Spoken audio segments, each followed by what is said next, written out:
Well, hello there. Welcome back to another Night of the Movies podcast. And in these podcasts, I talk all things movies and TV for about half an hour to an hour whenever I want. And in today's podcast, I'm giving my guide to the Young Indiana Jones series, which is soon to be coming on Disney+.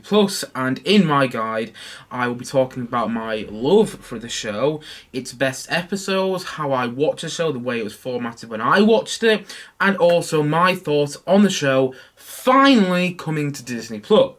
But before I do that, I should say what I say at the start of every podcast I do, that if you are watching this podcast on YouTube, hello there to my viewers, but heck, you just don't have the time and you're not in the right place right now to watch the full podcast on YouTube, then pardon me, you can also check this podcast out audibly on Spotify at Night of the Movies on that platform. But if you are already listening on Spotify, hello there to podcast listeners, then you can also check the podcast out visually on my YouTube channel at Night of the Movies on that platform as well.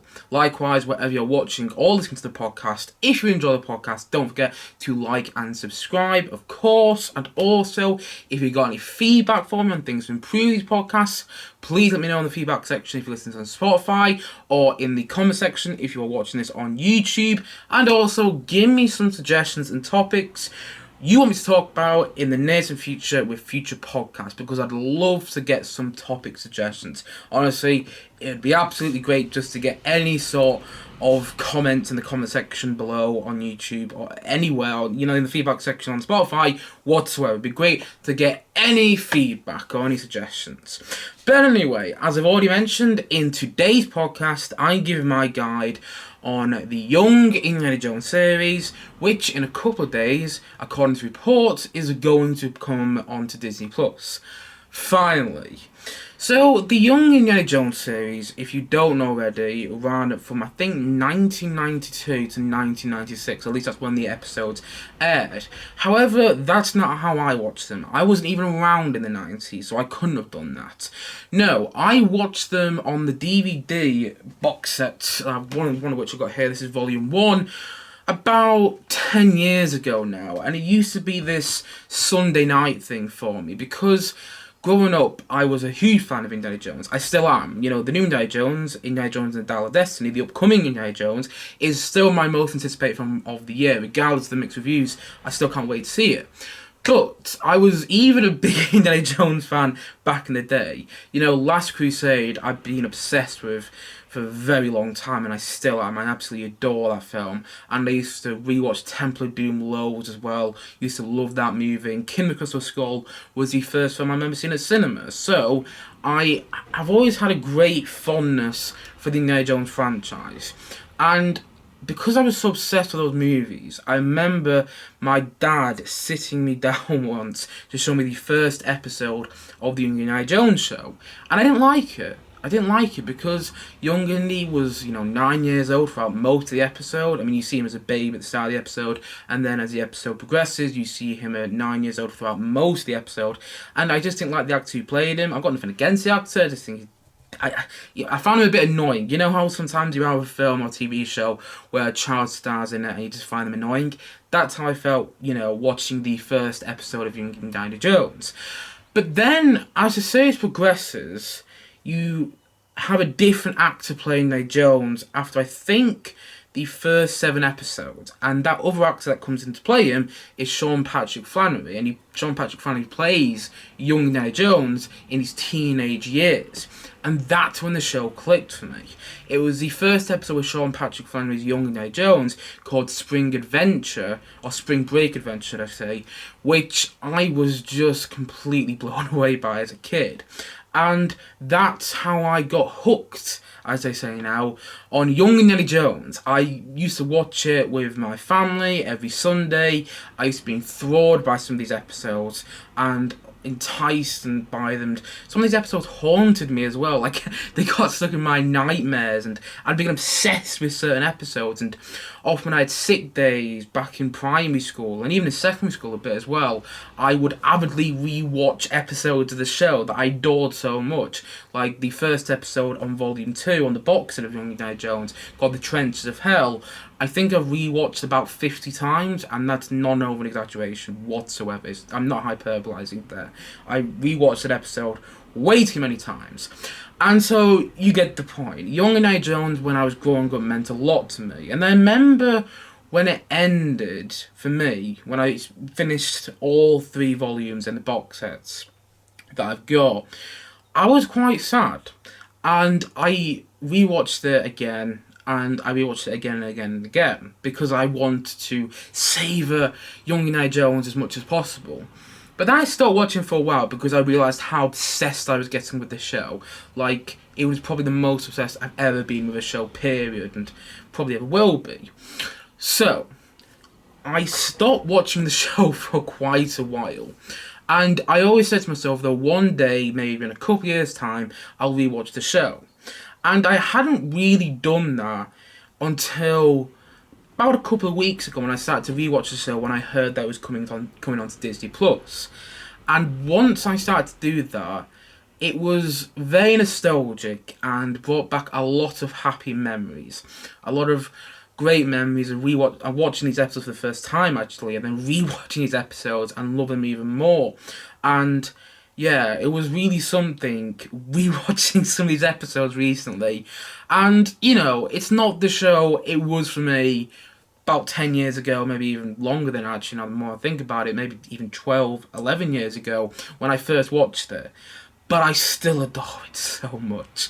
And I'm so excited that this show is now coming on to Disney Plus. Although I'll talk about that a bit later, again in this podcast, my thoughts on the show eventually now coming on to Disney Plus after all these years. I thought it would after Disney. I thought the show would be on Disney Plus as soon as Disney Plus launched. I mean, Disney Plus was dead when it launched. It literally had the first season of Mandalorian. That was it. That was the only thing that was on there that was exclusive to Disney Plus that anyone actually really cared about. And now they've had all this great content come on, and all this, you know, content which attracted a lot of people. They're finally putting Young Indiana Jones on alongside all 4 main Indiana Jones movies. They're putting Young Indiana Jones on. Annoyingly, though, they haven't really advertised Young Indiana Jones. Like, I saw a advert for the fact that all 4 Indiana Jones films, Raiders, Temple of Doom, Last Crusade, and Kingdom of the Crystal Skull, were all going on to Disney Plus. But Young Indiana Jones wasn't mentioned, so I checked, and apparently it is going on there. If not, then most of this video is going to be useless. Most of this podcast is going to be useless if Young Indiana Jones isn't on Disney Plus in the next couple of days. But I read it off some news articles and news outlets, which I'm pretty confident with. So fingers crossed it does go on to Disney Plus in the next couple of days. Yeah, because then this podcast will be useful to quite a lot of people. And here's the reason it's going to be useful. Because I'm going to give you guys the guide to Young Indiana Jones. Yes, I'm going to talk about why it works, and also to go through the episodes, at least the episodes worth watching, and also talk about just what makes it such a great series and why you guys should binge it when it comes out. I hate that word, binge, by the way. I've used it quite a few times in my podcast in the past, and yeah, I really despise that word, but, you know, it is a word that people often associate with streaming services, and now the show's going on a streaming service, I thought I would use it. Pardon me again there, I don't know why I'm suddenly, I don't know why that's suddenly happening. But anyway, yes, let's talk about Young Indiana Jones in more detail. So, like I've already mentioned, I watched the show on these box sets. I didn't watch it when it was airing on TV. And the thing is, over the past couple of weeks, I found out that when it aired on TV, it was a bit different than the way I watched it. Like, they used to have old Indy at the start and at the end of each episode, recounting the details, you know, saying, oh, back in 1916 or whatever, I did this, and then it'll cut to young Indy during that time in the episode. And I didn't get that on the box set. There is no old Indy on the box set. And then I watched some of that old Indy stuff, and it's okay. It's okay. To be honest, I'm hoping that when Young Indiana Jones, when the episodes finally come onto Disney Plus, they won't have the old Indy stuff. Because first of all, from what I've seen of the old Indy stuff on YouTube, it's not great footage to start off with. It looks like it was literally recorded when the show was airing during the 90s. And, I mean, that's not to say they couldn't, they couldn't update that footage for when it goes on Disney Plus, but I'm hoping they don't, if I'm being honest, because also it breaks canon. And with them putting Young Indiana Jones on Disney Plus, that implies to me that it's canon still. It's canon with all the other films. I mean, there are references to Young Indiana Jones in Indiana Jones and the Kingdom of the Crystal Skull, but they're only light references. And the fact that there hasn't really been much reference to the show from any of the people behind any of the Indiana Jones films, including the new one, made me think that maybe it wasn't canon for a while, but the fact that it is going on Disney Plus has made me think that it's canon now. I was going to be quite excited. But if they have the old Indy stuff when it goes into Disney Plus, it'll make me think that it's not canon. It'll mess with my head a bit, because old Indy, we're about to see Indiana Jones and the Dial of Destiny, aka Indiana Jones 5, and old Indy is not Harrison Ford in Young Indiana Jones. I think it's played by the actor George Hall, who I don't really know, if I'm being honest, and he seems to be playing rather well, but he's not being played by Harrison Ford in the show, so I wouldn't love that, because it'd play in my head a bit, and, after watching the new Indiana Jones, I'd be like, how does this fit in then with Young Indiana Jones? Because it wouldn't really. So, it might come on the old Indiana Jones stuff on Disney Plus, but I'm going to assume that it doesn't. But also, when the show was airing on TV back in the 90s, it used to be done in 45-minute episodes. That's not how I watched it. When I watched the show on the box set, like I've got here, I've got it handy, and it's a beautiful box set, by the way. If you open it up, just look at that. It's like a little diary. It's a diary you actually see Indy with in the show, and it's got all the episodes there. But anyway, yeah, that's don't know why I'm showing off, but decided to do that. But right, yeah, when I watched the show on these box sets, I watched it as 90-minute episodes, an hour and a half. But when the episodes aired on TV, they were 45 minutes. And apparently, from what I gathered, and I might be wrong here, so I do apologise if I am, but from what I gathered, the episodes, when they were being put onto DVD, were combined together, and they reshot sections so that it wouldn't feel disjointed, and there would be a connection between two stories in one episode. So what you get with a lot of episodes in Young Indiana Jones is the first 45 minutes is one story, and then the next 45 minutes is a different story. Sometimes those stories are connected, and sometimes those stories feel like two completely different stories, Sometimes there's a little bit of a connection between them as well. You get the point I'm making. And so the way I watched it is as a 90-minute episodes, where sometimes you get one story for the first 45 minutes, and then another story for the second 45 minutes, and there's a connection between both stories in some way. Sometimes the connections are a little weak, sometimes the connections are quite strong, like a character is in all the episode, but then more often than not, you get one set of characters in the first 45 minutes of an episode, then a different set of characters in the second 45 minutes of the episode. And I think that worked, to be honest. I was always enthralled watching it as a kid because of that. Because I'd watch the first 45 minutes and go, oh, this is great, I'm really enjoying the story. Then the story would change and be like, oh, I'm not so much into this story. Then by the end of that second story, I'd be like, this is still great, I would absolutely love that. And also, that's not the case with all the episodes. Like, not all the episodes in the show have two completely different stories. I mean, they're not really completely different, but two different stories. Not every episode is split into two 45-minute stories. No, there are some episodes which are kind of like TV movies. In fact, that's what essentially they are. There's one episode called The Scandal of 1920 in Volume 3, which is just one big story for 90 minutes. And it's a great story. It's one of the funnest, if not the funnest episode of the Young Indiana Jones series. But there's no two stories in that episode. It's just one long story for 90 minutes, but it's great.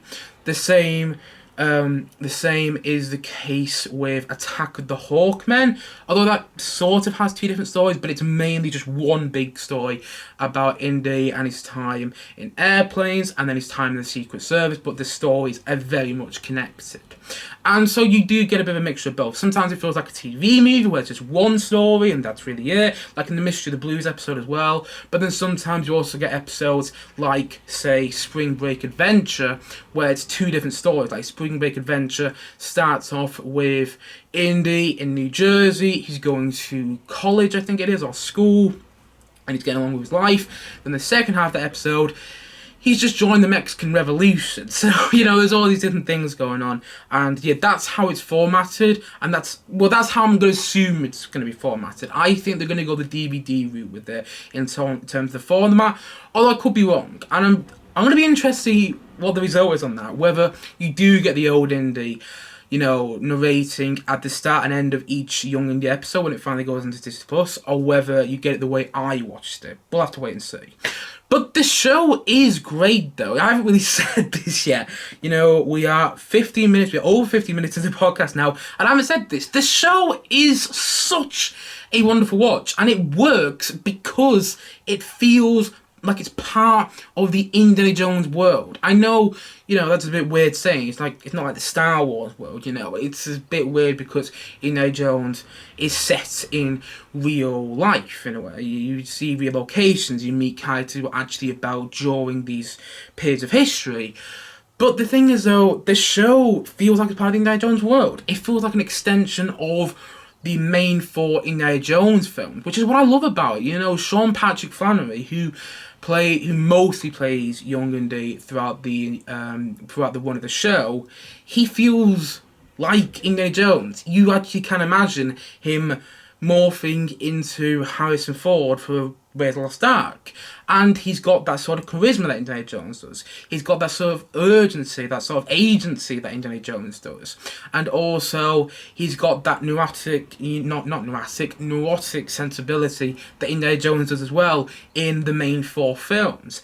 And I love Sean Patrick Flannery's performance in this show. It's not with Phoenix. It's not with Phoenix who plays young Indy, like it was at the start of Indiana Jones and the Last Crusade, but I do think that Sean Patrick Flannery does a great job, though. And also, Harrison Ford makes an appearance in one episode. Only one episode, don't go expecting him, and he's not in the episode much, but he plays Indy, during the 1950s at the start and end of the episode The Mystery of the Blues. And that's a really fantastic episode. And not just because he's in it, but also because the episode's really well written. And that episode mostly has Sean Patrick Flannery playing Young Indy in that episode, but it's still nice to see Harrison Ford in that episode. Like, I remember when I watched that episode, The Mystery of the Blues, for the first time, and Harrison Ford popped up as Indiana Jones in his 50s around that time, because he's born at the turn of the century.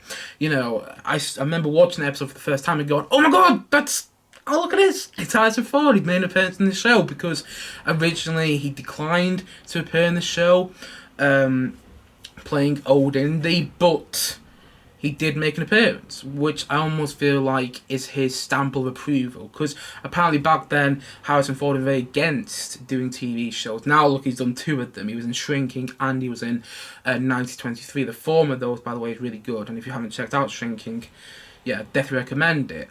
But the fact that he was against doing TV back then makes me laugh a bit. But he's really good in the episode he appears in. But mostly it's Sean Patrick Flannery playing young Indy. You do get this kid playing young Indy at the age of 9 in the first 7 episodes. I would advise you to stay away from those first 7 episodes at all costs. It's not that they're bad. They're just not that good. That's the thing, and I don't really like them whatsoever. I mean, the first episode is just weird watching, the very first episode of the show, because Sean Patrick Flannery's in that, and of course he plays young Indy in his teenage years throughout most of the series, most of the rest of the series, but he's playing a different character in that first episode. He's not playing young Indy, so you're watching it going, wait, aren't you the guy who's playing young Indy? Like, what? Like, doesn't really make any sense. And the character he plays also pops up later on the show, but played by a different character, so it's a bit weird to get your head around. And like I said before, I found that the episodes where Indy is 9 years old, I didn't find them engaging. I didn't find them exciting, and I didn't think the storytelling was particularly good either. And, it's not that the episodes are bad, they're still entertaining to watch, but they're not nearly as entertaining as when Indy's in his teenage life, and when he's played by Sean Patrick Flannery. That is when the episodes are at their best. And also, I love how in the show, you get Indy you get to see, Indy's relationship with his father. And his father is played by Lloyd Owen. And he does a great job playing a young Sean Connery.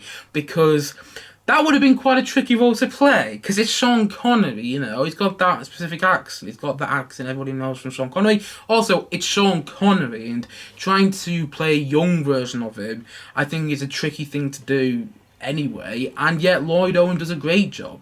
What I do find funny, and I only found this fact out literally 5 minutes before I did the podcast today, Lloyd Owen, who plays Henry Jones Sr., Indy's father in this show, is actually 1 year younger than Sean Patrick Flannery, who plays young Indy. You wouldn't know it in the show. I never knew that, and I can't tell you how many times I watched the episodes, some of the episodes that have Henry Jones Sr. in. I can't tell you how many times I watch the episodes, and it never seems like that, though. You believe that Lloyd Owen is Indy's father. I just find that a bit funny, the fact that in real life the actor who plays the father is younger than the actor who plays the son. I find that weird. I always find it weird when it's in anything else, and I find it weird in this as well. But it doesn't seem like the way on the show. And I love how the show explores Indy and his relationship with his father. I love how it dives into that. And, you see that strained relationship between those two characters, that strained relationship which is still continued in Last Crusade. And you never really get a payoff for that relationship either. I love how it builds up for the payoff to be in Indiana Jones and Last Crusade. And the way that relationship is done is, in my opinion, genius. It's absolutely masterful, because especially after you watch Last Crusade, watching that relationship in the show, it makes a lot of sense with Last Crusade, and you see why that relationship is strained. I'm not going to go into details, because in case you haven't seen the show yet and you're going to go watch it on Disney Plus after watching this podcast today, or listen to this podcast, should I say, but you understand what I'm saying. Lloyd Owen does a superb job playing Henry Jones Sr., and that relationship between Henry Jones Sr. and young Indy in the show is done particularly well. And also, I love the fact that George Lucas was involved in the show as well, and you feel his input. Sometimes not in the best way, because he was involved in the show, bear in mind, 4 or 5 years before The Phantom Menace, and you do feel that sort of what's the phrase that I'm looking for? Out of touch reality George Lucas that you get with The Phantom Menace in this show a little bit, but he's not really involved that much. He's only really an executive producer, and he didn't write in the episodes. He might have done some of the story for some of the episodes, but, you do feel his input, and in a good way, in a good George Lucas way, not the bad George Lucas way that you get with the prequels. But I like the fact that he was involved. Spielberg did not direct an episode, though. Even though apparently Spielberg was on set during production on the series, he did not direct an episode, which doesn't surprise me, because I don't think Spielberg has directed anything TV-wise. I don't think he has. I might be incorrect, but I don't think he has. He's been produced on He's been produced on TV series, but he hasn't directed anything TV-wise as far as I know. But it would have been cool if he directed an episode, particularly because he directed all 4 main Indiana Jones films. But he didn't, and yet you still feel that there's some sort of input from him in the show. It still has that Spielbergian feel in there with the way the adventures play out, and this show does feel adventurous. You get often these great scores by, just get their names up here, give me a sec, Joel McNeely, and what's his name here? Sorry, just one sec. Joel McNeely is one of the composers. There are 2 composers in the show, and you get I can't pronounce his name now. Joel McNeely, and about to get the name up here, gotta plan it badly, Lawrence Wassenthal. I might be pronouncing the second name wrong, but apologies if I am.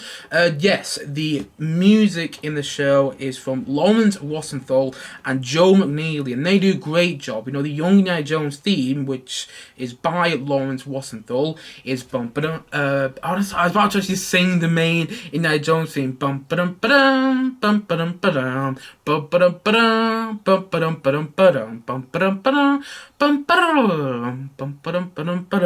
the Young Indiana Jones theme in this show, and it's very similar to John Williams's Raiders March, the Indiana Jones theme from all 4 Indiana Jones movies, but I love how it's also a bit different, That's the same with a lot of music in the show. You can feel that John Williams input in the score. You can feel them trying to mirror John Williams scores for the Indiana Jones movies, but at the same time they're not directly copying him. I mean, they do when Harrison Ford shows up in that one episode for about 4 minutes, but that's really it. They use the main Indiana Jones theme then, but that's the only instance that they do.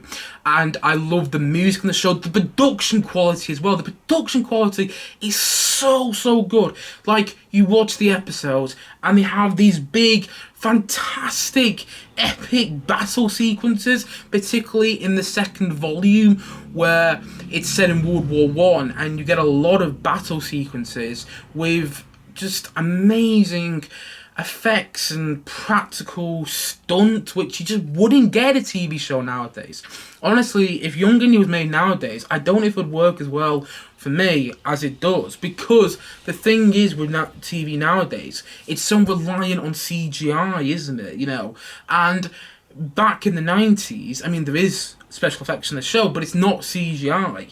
And yes, some of the special effects are a bit dated because it was a show made during the 90s, but also it meant at the same time that what you get is a show where the production quality is on the screen in the best way possible. It's so many sequences are done so fantastically, and also you feel like you're watching a show set during this period, set during the First World War in the case of the second series, and then going into the going into 1920 and going into the 1920s towards the end of the overall show. And I love that about the series as well. The fact that you feel like you're watching this all take place at the time that it's set. Again, the production quality is just amazing. That's particularly exemplified and showcased with the Trenches of Hell episode, where there's this fantastic battle sequence that takes place in the trenches, which is thrilling to watch, like thrilling. And you get that many times throughout the second series. I think the second series is the strongest of all three. I'm saying series, according to the box sets, and the front of the box sets, they have volumes, but I'm going to say series, just for the sake of this podcast, but the second series is, in my subjective opinion, the best series because of the production quality, the intense World War One stuff that you see, and the way they incorporate that into the story and the storytelling. Yeah, it's just, in my opinion, magnificent. The filmmaking isn't always the best. There's some episodes that have rushed filmmaking and some shoddy filmmaking in the third series, but it's still all entertaining though. And I love the characters that you meet along the way, and also I love how it's a bit like Doctor Who minus a sci-fi element. Like in Doctor Who, you get the Doctor going about in each episode. He's normally got one companion which sticks with him. You don't really have that in Young Indy. But at the same time though, in Doctor Who, he meets all these different characters in each episode. He meets new characters, and then that character that he meets, they often leave in the same episode, or they leave the episode after if it's a two-parter. And that's what you get with Young Indy. Each episode stands on its own 2 feet. You don't need to watch, say, Series 2, Episode 3, in order to understand Series 2, Episode 6. You don't need to do that. You could just jump in to Series 2, Episode 6. And yes, there might be some small plot details which you find a bit confusing. But for the most part, it would be pretty clear what's going on. You would be pretty fulfilled and still probably enjoy the episode. I mean, I don't know if it's so, but, when I was rewatching the show on my sick days back in secondary school and primary school, I used to just watch random episodes, and I'd forget what happened. I forgot what happened in certain episodes. And I remember watching the episode The Phantom Train of Doom, and there's some references to where Indy's been beforehand in that episode, but they didn't really bother me that I forgot about all that because the episode was still so entertaining. So it's like Doctor Who minus the sci-fi element. There's not really any sci-fi in there's no sci-fi in the show whatsoever. And what you get is a series where you can literally jump in at any episode. You don't need to start off with Series 1, Episode 1. I know many people might be watching this going, but sure you do, it's that sort of series. No, it's not. It's really not that sort of series. It's not that sort of series where you need to know who the characters are from Series 1, Episode 1 in order to understand the rest of the story. It's not. That's another thing I love about the fact that each episode is different. It's its own story. Each episode feels like a Indiana Jones adventure. Some more than others, definitely. Like, I know I've already mentioned it twice already, but Spring Break Adventure feels like a classic Indiana Jones story. Trenches of Hell feels like an Indiana Jones story. You know, Scandal in 1920 feels like a classic Indiana Jones story. And so does The Phantom Train of Doom. In fact, you can even imagine the episode The Phantom Train of Doom being made into an Indiana Jones movie. Like, I always wonder maybe that's what Indiana Jones 5 would have been like if we didn't have The Phantom Train of Doom. But, you know, we've had The Phantom Train of Doom in this series. But you understand what I'm saying. Each episode is its own thing. Yes, there's some continuity in the show, and if you do watch it in order, you might get a little bit more out of it, but I wouldn't say you get loads more out of it. I mean, that's the way I view it. Like, there are characters who come in and out of the show, like Remy, who is Indy's Belgian best friend. He pops up throughout the series quite a bit. And there's a character called Ned, who Indy references quite a lot throughout the show. He pops up occasionally in a couple of episodes. And, you know, there's characters like that pop up maybe in one or two episodes. But, you know, it's nothing too complicated. You know, it's not like Succession, where if you miss an episode, you might not have a clue what's going on. You know, it's not like that. If you miss an episode of Young Indy, or you're just not fond of one episode, you want to move on to the next, you're not going to be confused story-wise. I don't think you will be anyway. At least I wasn't. But saying that, you know, I was obsessed with the show. So anyway, yes, that's the point I wanted to make about all that. Is there anything else I want to say about the show before I jump into my favourite episodes? Just quickly have a look down here. There's also some famous people who work behind the camera on the show. You know, it's not just relatively unknown directors who directed the episodes. Joe Johnston, who directed October Sky, Jurassic Park 3, which isn't great, but also directed more recently Captain America the First Avenger, directed Spring Break Adventure. Also Nicholas Rogue, who directed The Witches and Don't Look Now, directed half of the episode Demons of Deception. Carrie Fisher wrote half of that episode as well. Yeah, even so, Carrie Fisher's not known to be a writer. She's known to be Princess Leia in Star Wars and the one with the bazooka and Blues Brothers, you know. She did write half of Demons of Deception. Terry Jones, one of the Monty Pythons, and also a director in his own right. I think he actually co-directed Life of Brian and Monty Python and the Holy Grail, two fabulous movies, by the way, two of the best comedies I've ever seen. But he also directed half one of the episodes. And so you've had some interesting people behind the camera who also spoke about George Lucas' involvement.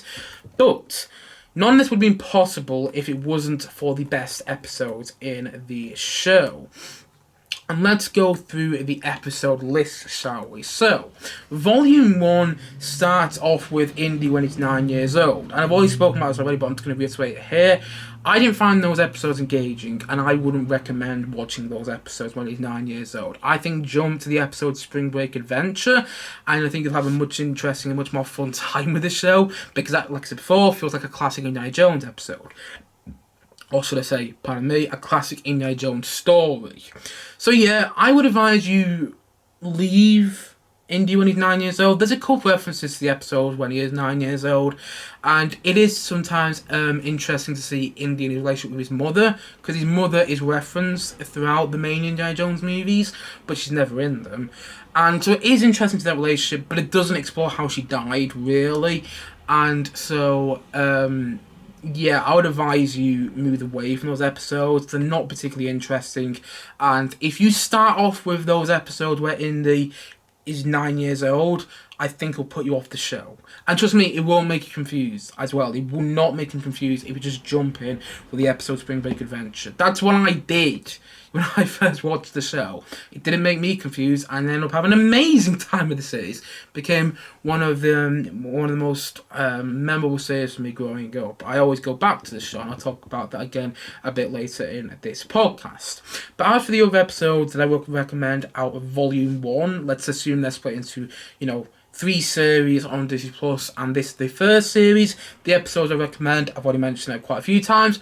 going to mention it again because it's a fabulous episode. Spring Break Adventure, which is exciting. You get to see Indy's life in Princeton, New Jersey, and what his relationship was like with his father when his mother's not around anymore and when he's in his teenage years. And then also you get to go and see him join the Mexican Revolution in some quite exciting sequences, and you get to see him meet Remy as well. And you get to see that relationship begin. You know, Remy is one of my favourite characters in the show. You know, I love the way that character's incorporated. It's a bit of comic relief. And it's unfortunate what happened to the actor who played Remy. I forgot his name. I think it's Ronnie Cortez. It's unfortunate what happened to him after the show. It's actually quite sad. I'm not going to go into it, but, you know, if you're interested, look it up. But Remy is a very fun character. I love how he's incorporated to the show. And yeah, I really like that character, and I really like how they introduce him in the episode Spring Break Adventure. The last episode of Series 1 is an episode called Love's Sweet Song. Yes, it's a bit of a soppy episode. You watch Indy fall in love for the first time with someone in Britain, and that episode is really interesting because you get to see what a heartache is like for Indy, and also you get to see his journey into joining the Belgian army. Yes, he joins the Belgian army, not the American army when he goes into World War One, and how that drives him going forward. You know, the episode I really, really like. The episode's grown on me since I first saw it. When I first saw it, it was a big drag. I was like, oh, it's just so soppy and lovey-dovey. Now when I watch the episode, I find it quite emotional. You know, I'm not a romantic sort of guy, at least I don't think I am. And, you know, that episode, yeah, I find to be really emotional, quite engaging, quite melancholic, and has a magnificent ending. Series 1 has a great ending, which sets up Series 2 pretty damn well. Okay, let's go on to Series 2. The first episode of Series 2 is The Trenches of Hell. Probably my favourite episode of the entire show. I cannot recommend this episode enough. If you want, skip to this episode straight away. My God, is it a good episode. Like, it is a tremendous episode. It is so scary at times. And a bit, it's also a bit exciting at times as well. And I love the direction of that episode. And I spoke about this already, you know, the production budget. You really feel it in that episode. You get all the trenches. I mean, the episode's called The Trenches of Hell, and you feel the horrors of war in that episode. And then the later half of the episode is all about Indy trying to escape from these prisoner war camps. And man alive, is some good and exciting TV. You know, it's not particularly groundbreaking TV or anything like that, but it'll give you a very, very entertaining time. Yeah, really, really good episode. Not even a really good episode, actually. It's an amazing episode. It's, yeah, my favourite episode of Young Indy. Yeah, definitely is. Then, on the second episode of Series 2, you get Demons of Deception. This dives down into the horrors of war a lot more than Trenches of Hell. Really shows you what it's like for Indy and what it was like for him making some tough decisions when he became a war messenger. I don't know if that's the title he's given in that episode, but there's some really interesting aspects of that episode. And the second half of that episode, I already spoke about this, is written by Carrie Fisher and directed by Nicholas Roeg. Didn't love the second half of that episode though. I mean, it's still good, and that's the second half of Demons of Deception is quite sexy. It's probably the most, it's when I should say it's like, it's when young Indy has sex for the first time, and it's quite a sexy second half of the episode. I just wasn't that interested in it though. The first half of Demons of Deception is really good. Like, it's really good. The second half is still good, just not as good. But that you get with any show, and you know, that's the whole thing. I've spoken about this already. These episodes normally have 2 45-minute stories, and I think the first 45-minute story in Demons of Deception is pretty damn good. The second 45-minute story, maybe not so much, but it's still a good and interesting idea. I just don't know if it's fully well executed, which is odd, saying that it was directed by Nicholas Roeg, that second half, but it is what it is. The Phantom Train of Doom is the third episode from Series 2. Great episode. Already spoken about this already. This episode I was obsessed with when I was a kid. This and The Trenches of Hell, like, honestly, the amount of times I watched Series 2. In fact, I'm just going to show it off now. This is my box set for Series 2 on Young Indiana Jones. And if I get out of here, you can see how wrecked the actual box of the box is, or hopefully you can. But not only that, if I open up the DVD cases, this is the DVD case for the DVDs, look what happens. They all fall out. Well, some of them do anyway, and they're all on the floor right now. So, you get the point. I was obsessed with these episodes. I watched them so much that they've actually become so worn out in their cases that when I open this box set now, it just falls out. They just fall out. Hopefully the camera picked that up well. Don't know if it did. But the point is, I've now got 4 DVDs at my feet right now.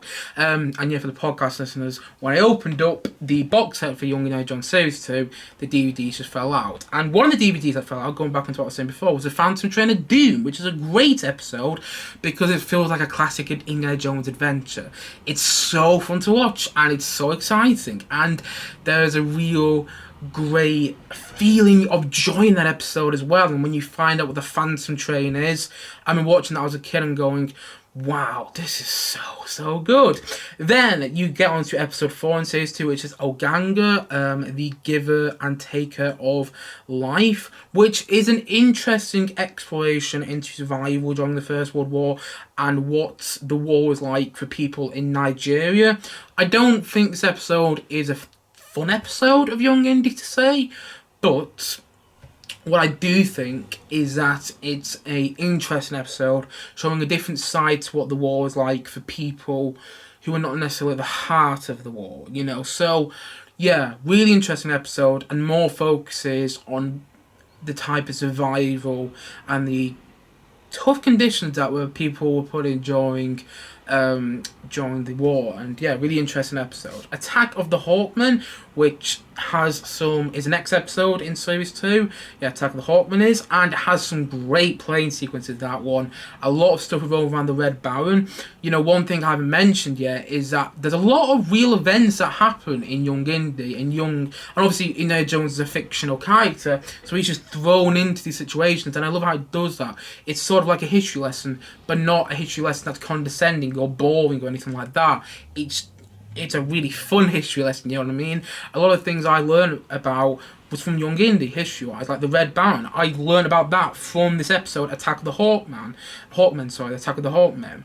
And also, you see Indy on a fun adventure in the Secret Service, because in that episode, you see him get assigned to be in the Secret Service, and it's quite fun watching him in that. Some episodes were quite dark when he's in the Secret Service, and that leads me on to the next episode of Series 2, called Adventures in the Secret Service, which explores the dark side of Indy's time in the Secret Service. And also, you see Indy in that episode meet the Emperor of Austria, and also that episode has a cameo from Christopher Lee, you know, Count Dooku, Saruman himself.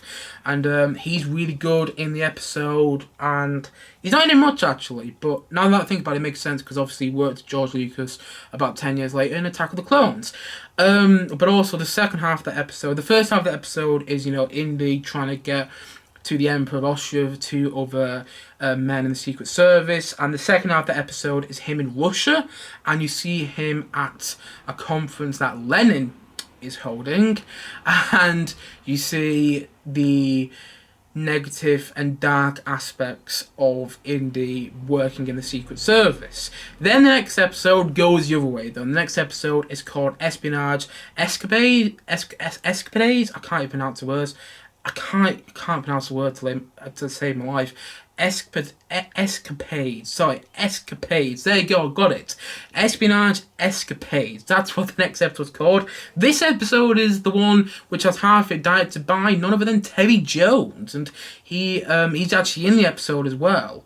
And so is Timothy Spall. So, you know, you get 2 famous people in that episode. And that episode, the first half of the episode, the first half that Terry Jones directed, feels a bit like a Monty Python sketch, but in a really good way. Like, it doesn't feel too comedic, it feels just right, and I love how fun that episode is. Like, you have the episode Adventure in the Secret Service, which is quite dark, and then you get into Espionage Escapades, got it right this time, and It's really fun to watch. A really good episode. And also the second half of the episode. The first half of the episode is the stuff with Terry Jones and Timothy Spall. And the second half of the episode, like I said, it's split into two 45-minute stories. The second half of the episode is him in Turkey. Is it in Turkey, sorry? Or I can't remember where it is actually now. But is it Turkey? It might be in Turkey. I forgot off the top of my head. But he's in a different country and he's trying to get this phone so he can get this call, this very important call, and all the stuff he has to go through to get this phone. You know, it's really fun to watch. It's really, really enjoyable. I mean, it feels a bit filler now that I look back on it, but it's fun filler, if you get what I mean. Then the last episode of Series 2 is called Daredevils of the Desert. It's not really a finale sort of episode. Don't expect some big reveal in the last episode of Series 2 of Young Indiana Jones, because there isn't one. But it's a great episode. This episode includes guest stars. Although, I don't know if you count them as guest stars now, because when they originally performed in this episode, they weren't famous. So what you have is Daniel Craig and Catherine Zeta-Jones in this episode, but it's before they became big. It's before Daniel Craig did Layer Cake in Casino Royale, and it's before, or they might have been after he did that famous show, you know, the one he did with Chris Robertson. I forgot the name of it off the top of my head right now, but still, it's before Daniel Craig really became the big name star that he is today. And also before Catherine Zeta-Jones really hit it big as well with The Mask of Zorro, which, as far as I know, was her big first role. They'll correct me if I'm wrong. I know she's also in Chicago. And it's before all that, you know, when they're in this episode. And it's kind of odd to see in this episode because they both look very young. And Daniel Craig's not playing the role you expect Daniel Craig to play. You know, he's not playing the spy, or he's not playing a murder investigator, a detective, murder investigator. He's not playing a detective like he does in the Knives Out films.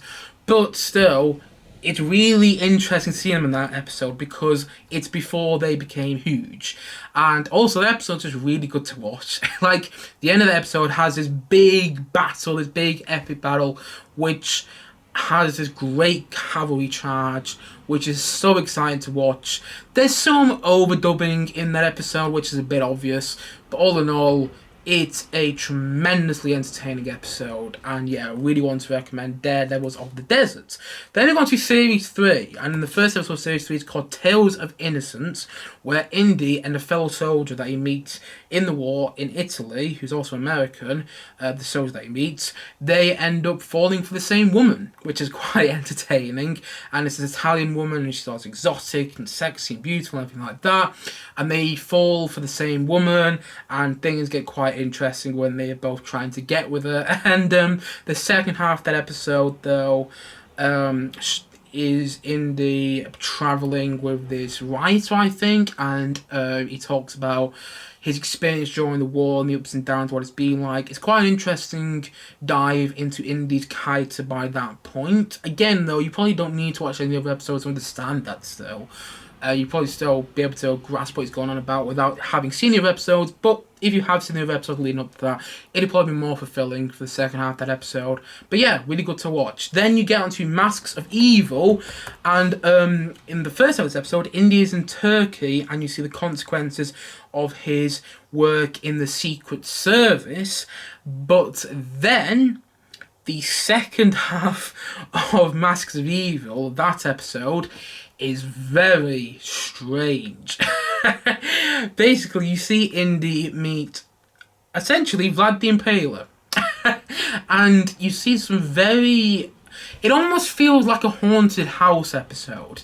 Like there's a story that Chris Columbus, who directed the Home Alone, the first two Home Alone films, and also Mrs. Doubtfire and the first two Harry Potter movies, wrote this screenplay for the third Indiana Jones film, which involved a haunted castle. And it feels like they almost used that for this episode, for the second half of this episode anyway, with the stuff with Vladimir the Impaler. You know, it's really weird, the second half of the episode. It's quite fun to watch. It's quite fun to watch, but it's very unbelievable. Like, you don't believe in anything going on in that episode, in the second half. And it does feel like George Lucas, or whoever wrote the episode, the people behind that episode were like, how many horror ideas can we get in this 45-minute segment of the episode? Just throw them all in. And sometimes it works, sometimes it don't. But I enjoyed that episode. I watched that episode yesterday, and I still had a good time with it. I mean, it's not particularly well made, or the horror stuff in that episode, but what I do like about that episode is that it's just a really fun and entertaining watch, and that they were able to make on the budget that they did. And the thing is, the second half of the episode, the stuff with Vladimir the Impaler, or is that who? Yeah, Vlad the Impaler. I keep calling him Vladimir the Impaler. Is it Vladimir the Impaler? Is it Vladimir the Impaler? I don't really know. Vlad the Impaler, anyway. The stuff with him, as a kid, gave me nightmares. That was the thing I briefly spoke about earlier. It sort of haunted me when I was a kid, that episode. And when I rewatched it, like, this episode's not that scary. I think it was scary for me, though, when I was a kid watching. I was like, God, what's going to happen to Indy? Because he gets in some quite intense sequences, quite intense moments in that film, in that episode, sorry. And yeah, it's scary when I was a kid. It's not that scary now, but I still found it really entertaining.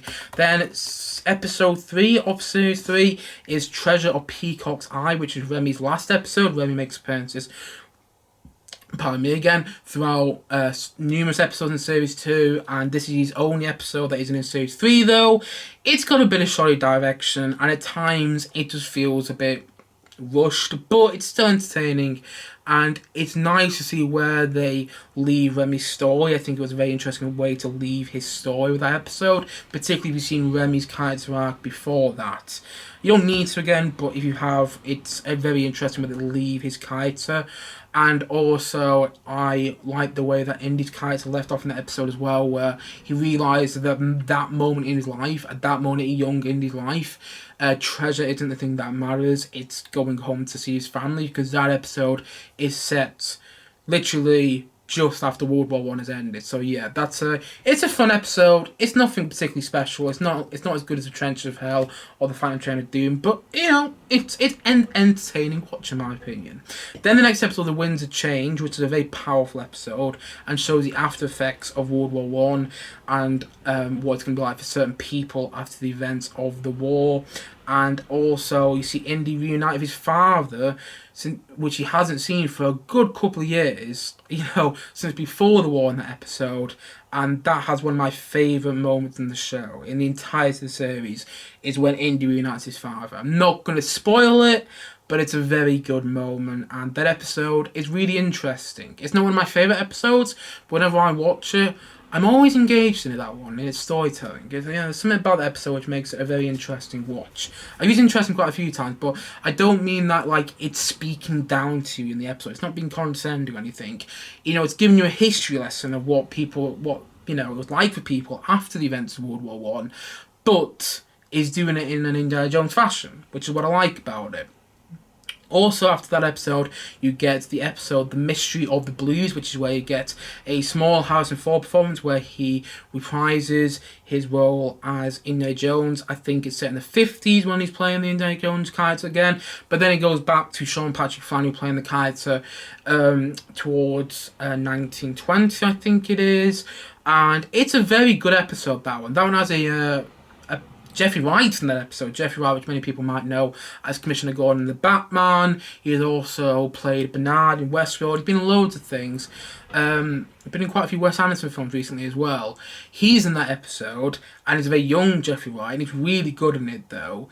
And that episode's really interesting. It's all about the racial disputes as well, about what was going on after World War One, how many Black Americans also couldn't get jobs after World War One. Black Americans who had fought in the war couldn't get jobs, and I really like the way it explores that. Again, it's not condescending, it's not patronising that episode.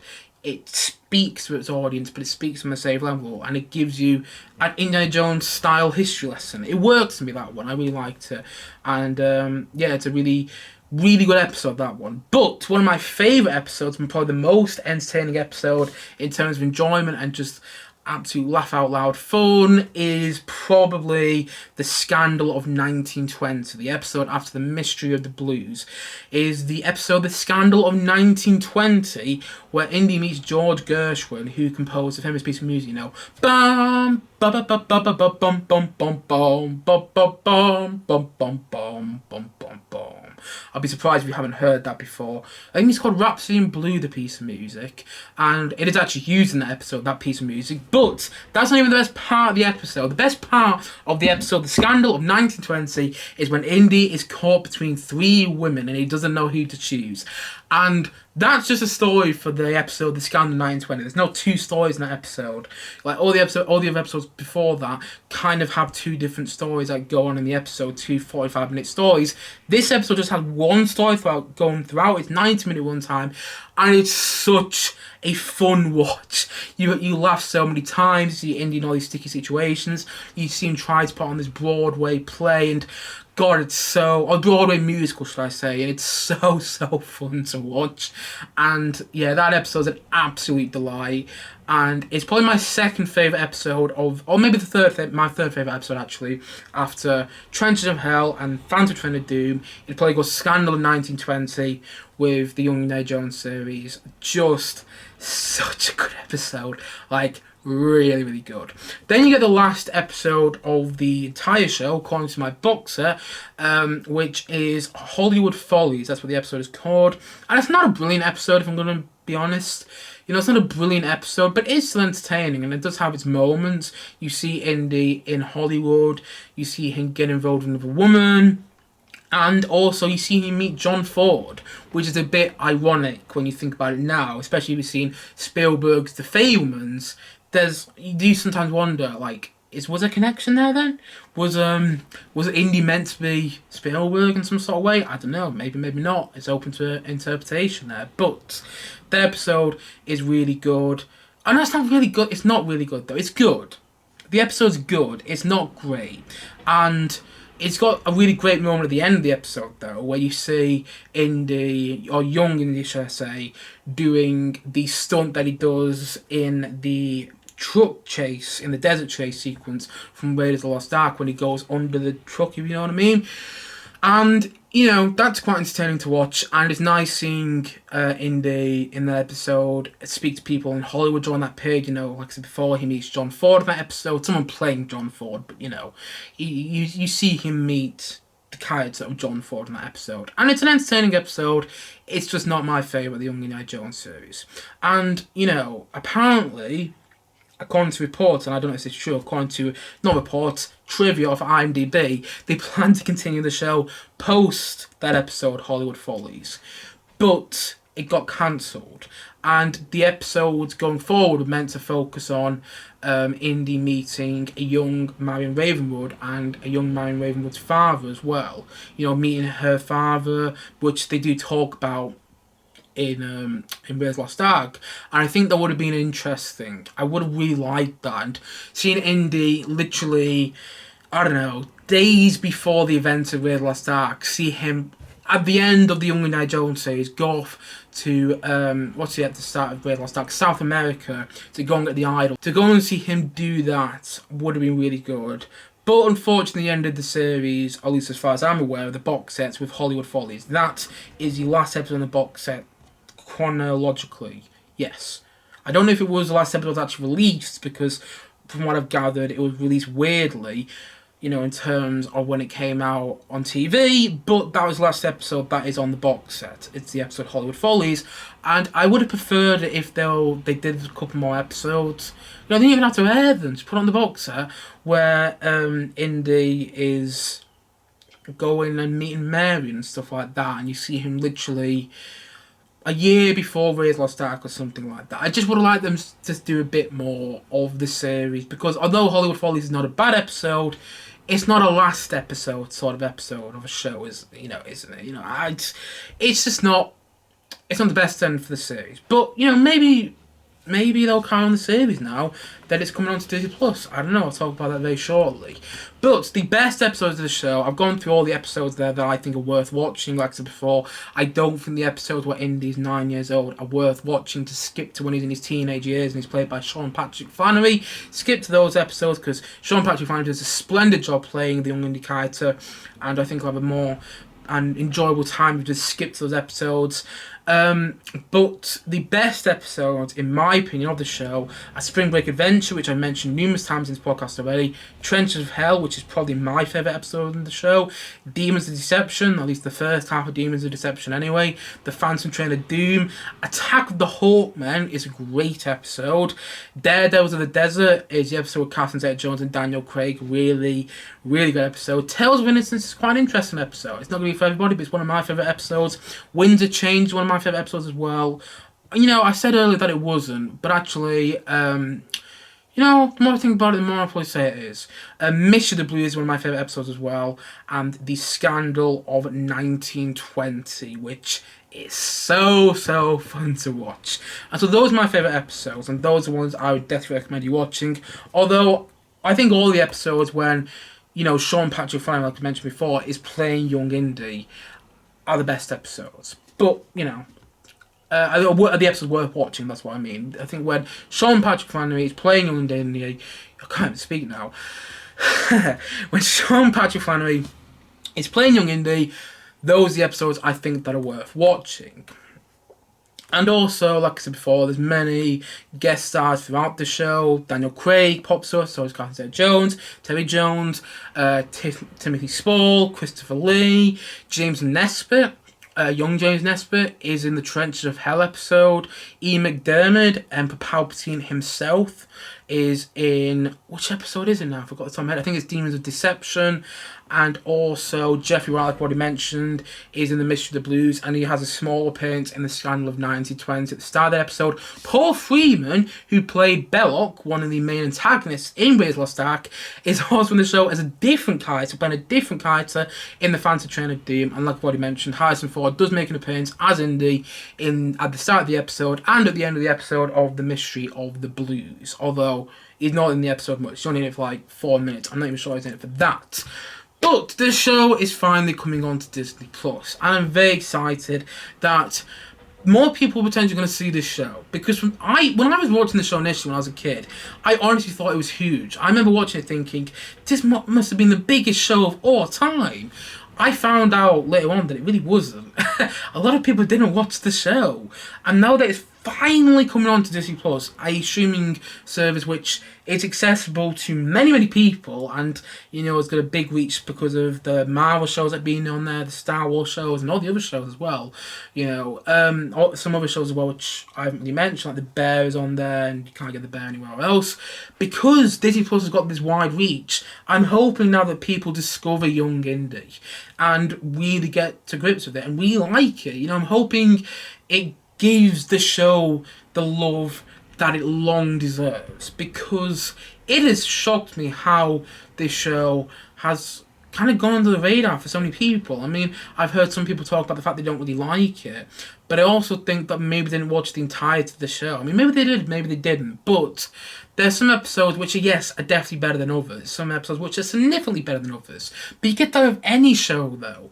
And what I love about this series is that every episode is his own breed. It's his own beast, you know what I mean? Like, Sean Patrick Flannery spoke about his time making the show, and he was annoyed about how certain directors came with each episode and tried to do things differently, wanted to do things their way and give their take on Indiana Jones' character. But I love that different directors came in and gave different visions to the show, though. I love that about it. I love that there was all these different visions with the show, and you feel that when you watch it. No episode is really like the other in the series. Each episode feels like its own Indiana Jones adventure, some more than others, and some Indiana Jones adventures, as we already know, because of Kingdom of the Crystal Skull, are definitely better than others, and some can get very silly. But the thing is, this show is just... it's a great watch, and it's wildly entertaining. And it's not going to be one of those shows which really, blows you away in terms of TV quality. It's not on the same level as, say, Succession, Sopranos, Breaking Bad, or whatever. It's not on the same level as those shows. But what it is, it's just a really fun show that you can probably stick it on the background as well. You're doing something else, you can stick it on the background and still have a great time with it. You know, I'm not saying it's background TV, but it's what I am saying is that it's not a show which is going to require too much of your attention as well. But also, if you do want to put your full attention on the show, you'll get a lot out of it. You know, it's all these different things that I love about it. And I just have a great affection for it as well because I watched it when I was young. And rewatching it recently, it's like it brought back all these memories of just absolutely loving the show. And, you know, I still love it now. I don't love it quite as much as I did when I was a kid. But the thing is, though, you know, it's just so entertaining to watch. It really is. And if you're an Indiana Jones fan, or just you enjoy any of the Indiana Jones films, whether it's Raiders, Lost Ark, whether it's Temple of Doom, whether it's Last Crusade, or even if you're somebody who enjoys Kingdom of the Crystal Skull, I would recommend this show. Especially if you haven't seen it, you know. It's great. It's really, really good. And I'm hoping it gets the love it deserves. And maybe they'll continue it. You know, Sean Patrick Flannery is still around. He's not too old. And I think he did speak about the fact that he's open, if Disney wants him to return to Indiana Jones. Do I think that'll ever happen? Probably not. But never say never if the show becomes popular. And that's what happens with some of these shows. You know, Friends, when it went onto Netflix, became huge. Like, Netflix were paying loads for it, you know, to keep on the streaming service year after year. I'm pretty sure it's still on Netflix in the UK.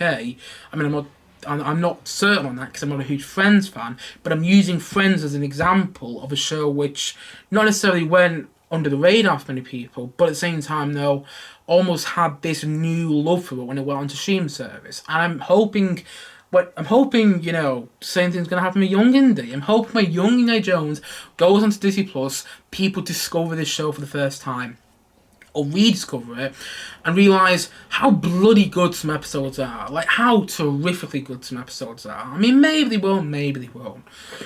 Pardon me again, sorry. But, I mean, I just adore it. And it has so many good episodes. And I've gone through all the episodes that I think are worth watching. I've also talked about the best episodes, I think, on the show. And hopefully it's all formatted the way I spoke about it as well, where you get 90-minute episodes split into two 45-minute episodes. Hopefully it's formatted that way when it goes into Disney Plus. Although now that I'm making this podcast before this show has gone into Disney Plus, I've got this horrible feeling that it won't. You know what I mean? I've got this horrible feeling that they're going to split into 45 minutes, the episode like they did when it originally aired back in the 90s. But wait and see, you know. And I'm also hoping as well that there is some sort of reference in Indiana Jones and the Dial of Destiny, or the upcoming Indiana Jones movie, to Young Indiana Jones. I'm hoping there's some sort of reference, because there was in Kingdom of the Crystal Skull. You know, there's one scene in the film where Indy is talking to Mutt in that movie, and they're in Akator, which I think is in Mexico. Apologies if I'm wrong there. I'm not great with geography. And he says, I was part of the Mexican Revolution. And in this show, you see him become part of the Mexican Revolution. And also, you know, you see him just get involved in all these historical events. And obviously he's a fictionalized character. But, you know, it taught me a lot when I was a kid. And that was really something as well. Kind of learning history through in this show for Young Indy. I mean, it's a history lesson, but it's not a boring history lesson. It's a fun history lesson. It's exciting. It's not really a lesson. It's just an exploration of history through Indiana Jones. That sounds cool in my opinion. I would have loved it. That was my history lessons back in the day when I was in secondary school, or even primary school, you know. And I love when he goes to all these different locations. You see him in Ireland, you see him in Britain, you see him in Mexico, you see him in Italy, you see him in Turkey, you see him in America, of course, that's where he's come from, but then you see him in all different parts of America. You see him in New York, you see him in New Jersey, where he's come from, and you see him all over the place. You know, he goes to Nigeria at one point, and yeah, you see him all over the world, and it's...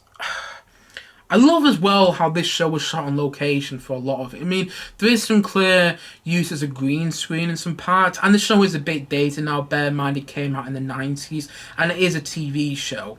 But I love how they filmed on real locations. because it makes the stories feel more real as well. I love how in the credits it goes to black and white footage, almost like it's a photography reel. I love that about it. I don't know if it will when it goes on Disney Plus, but fingers crossed it does. You know, all this is kind of up in the air, I love what I'm saying, because it's not actually on Disney Plus yet, but I'm hoping it will when it goes on Disney Plus with the whole old sort of archival footage reel when it goes into the credits. I love the production quality of the show, and I just love this show. It feels like Indiana Jones to me. It feels like a part of the Indiana Jones world. Sean Patrick Flannery is a wonderful young Indiana Jones. And I think when it kicks into the Indiana Jones teenage years, that's when the show runs and it doesn't stop running. It sprints, and there's some amazing episodes. There's some, naff episodes as well that are still entertaining to watch, though. I don't really have much bad to say about the show.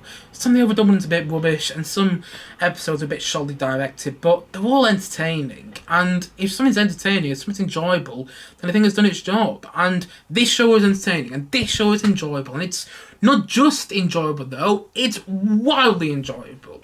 And I can't recommend it enough when it comes onto Disney Plus. So yes, that is my guide to the Young Indiana Jones series.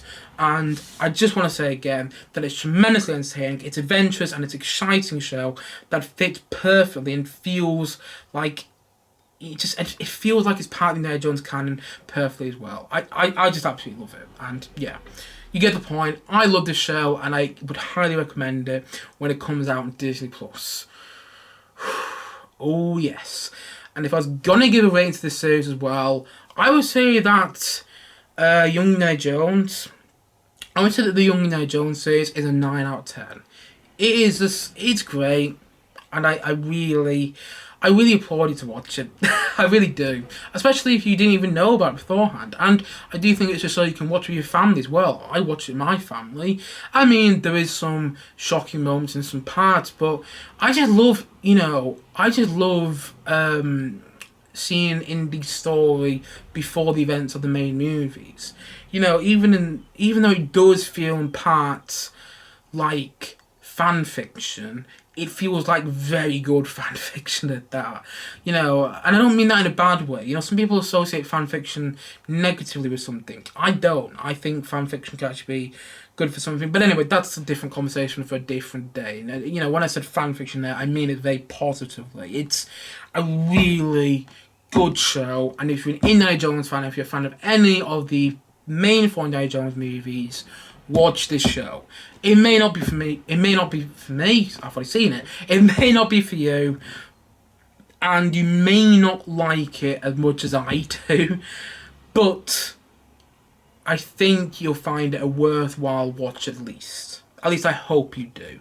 And like I've already mentioned, it's a tremendously entertaining show. It's got an adventurous feel, and it feels like Indiana Jones as well. It feels like it's part of the Indiana Jones world and the Indiana Jones canon.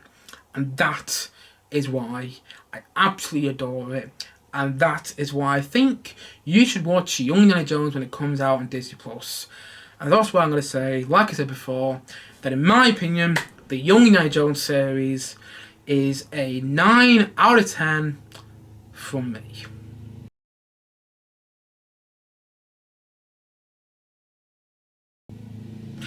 Anyway, guys, that is it for the podcast today. Hopefully you enjoyed the podcast and hope you found it informative about Young Indiana Jones. I understand that Young Indiana Jones isn't actually on the streaming service as far as I'm aware for the next couple of days. I think it comes on the streaming service on May the 31st. But when it is on there, hopefully it does go on there. Hopefully the reports I've read are correct, because otherwise this podcast would be rather useless. And hopefully it's formatted the way I said it was. And if it's not, I will make another video on like the new format of Young Indiana Jones, if it's formatted differently when it goes onto Disney Plus. And I might make another video on Young Indiana Jones in the future when it is on Disney Plus. But at the same time though, the emphasis of this video was just to show how much I love the show, and was to hopefully get you guys to check it out when it does go on to Disney Plus. And when you do check it out, let me know your thoughts on the show in the comment section below, and also in the feedback section, or wherever you're listening or watching this podcast. Anyway, guys, thank you as always for watching or listening. And if you haven't yet, please don't forget to like and subscribe on this podcast. And also look forward to many more podcasts coming in the near future. I'll hopefully have some reviews coming out soon. And also some more podcasts and just topics and whatever I want to talk about coming out soon as well. So look forward to more podcasts coming in the future. And check out Young Indy. Check out Young Indy when it's on Disney+. Do so. I urge you to. I urge you to. Check it out. Please. But anyway, yes, thank you as always for watching or listening to the podcast. And I'll see you guys again soon. But bye for now. Bye.